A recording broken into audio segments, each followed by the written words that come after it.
Okay, to take care of your machine, the first thing you want to do is make sure your presser foot is up. That opens your tension discs. And then cut your thread here at the top. Pull the excess thread out at the needle. That's important because as you're sewing, sometimes lint gets on your thread, and if you simply pull your thread backwards through your machine, that pulls that lint right up into your machine.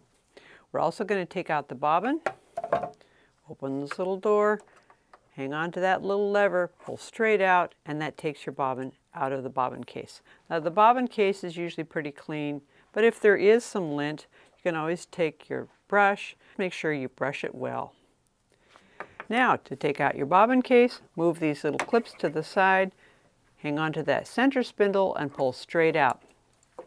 Now you have some lint that probably has built up on the top here. You can take and clean that off. Clean out any lint that has formed all around here. You can even move your hand wheel, which moves this oscillating bobbin area. Just make sure that you stay out of the way of your needle and clean really well.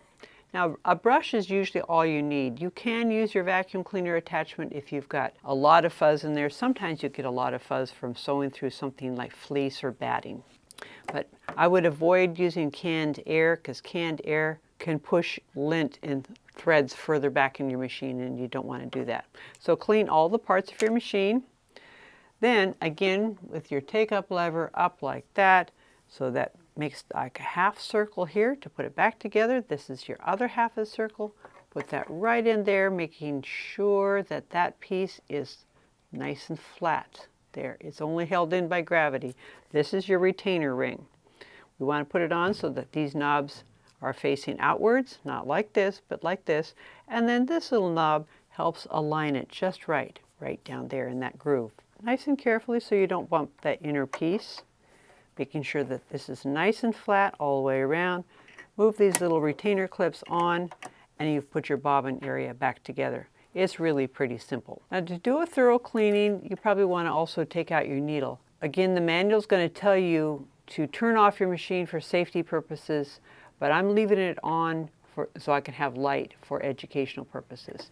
Now make sure you get a nice screwdriver, undo this thumb screw up here, pull your needle straight down. You can also take off the presser foot, and it's out of the way. Now, needles should be changed regularly. After every 3 full bobbins of thread that you've used up in your bobbin case, or the equivalent, by then the needle's starting to get dull at the tip, and a dull needle can actually damage your fabric or can cause skip stitches. Either way, you want to have a fresh needle in your machine. So to take off the needle plate, you need to have a nice short screwdriver like this.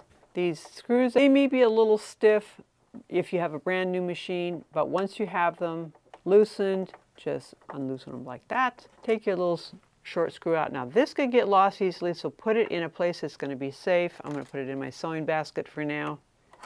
The end of my screwdriver, there's a place right up inside the end of the machine that I can put the end of my screwdriver in and easily loosen the screw. I just like to take it out the rest of the way with my fingers so it's faster. Then lift off the needle plate. And at this point you can use your little brush to clean in between here. That's especially important if you've just sewn a set of pajamas or a nightgown or something out of flannel. You want to make sure and clean those feed dogs really well to get any lint out of there. Then to replace the needle plate, make sure that it doesn't have any burrs or scratches on it. And put that right back on like this, and put the screws right back on. And then to put your presser foot back on, hold it front and back like this, line up the hole in your presser foot there with a stitch hole right there, and lower your presser foot and it goes right back on. To put your needle back in, the flat side of your needle faces away from you. Put your needle down where it sews right here and then straight up inside like that, keeping an upward pressure while you tighten your thumb screw right here.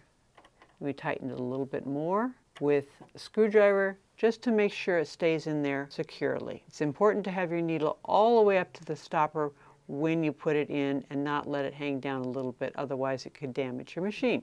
That's how to put your needle in. For more information, check out some of these other videos. If you've enjoyed this video, give us a like. And if you have comments, questions, or ideas for other videos, let us know in the comments down below. Thanks for watching. Bye.